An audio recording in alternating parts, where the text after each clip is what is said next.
Знаете, я как-то услышал очень мудрые слова. Твоя сложная работа – мечта каждого безработного. Твой непослушный ребенок – мечта каждого бездетного. Твой маленький дом – мечта каждого бездомного. Твой небольшой капитал – мечта каждого должника.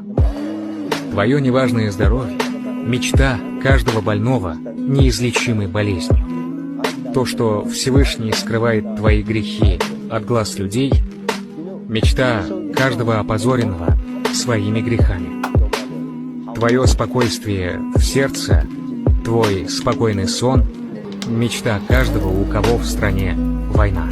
Нужно ценить все, что у тебя есть, ведь никто не знает, что произойдет с тобой завтра.